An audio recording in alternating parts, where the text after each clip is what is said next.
Salam değerli dostlar.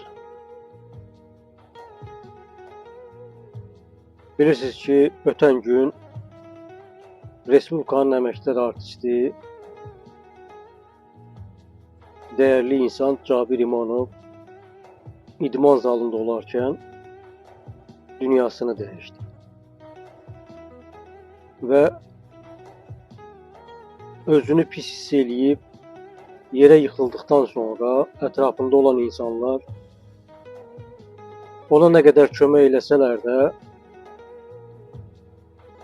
bacarmadılar və həkimlərin də səyinə baxmayaraq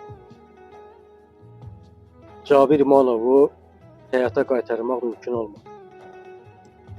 Təbii ki, bu Allahın hökmüdür. 49 yaşlı değerli sənətkar, mən onu bir sənətkar kimi tanıdım. Çünki uşaqlığımdan demək olar ki, artıq 20 ildən artıqdır ki, mən o insanları tanıyıram. O insanı tanıyıram. Onun bütün verilişləri, onun bütün deməli parodiyaları həm siyasi xarakter daşıyırdı, həm də mənəvi xarakter daşıyırdı.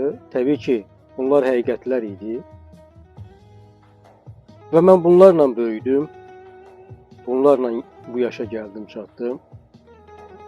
Cabir İmanov mənim üçün değerli bir sənətkardır. Mən onu əməkdar artisti yox, mən onu xalq artisti gözündə görmüşəm həmişə. Çünki çox savadlı, təcrübəli,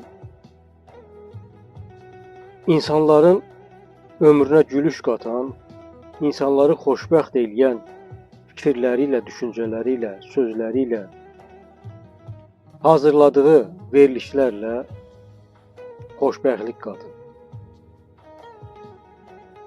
Cabir İmanov değerli sənətkarımız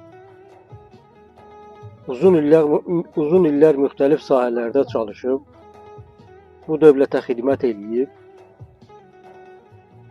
və çox təəssüf hissi ilə onu da qeyd edirəm ki, uzun illər insanlara gülüş bəxş edən Cabir İmanov bugün o insanları ağlatdı. Mən fürsətdən istifadə eləyib şəxsən öz adımdan Cabir qardaşımıza Allahdan rəhmət diləyirəm. Onun qardaşı Tahir İmanova, ailələrinə, evlatlarına, yaxınlarına, bütün sevdiklərinə Allahdan səbir diləyirəm.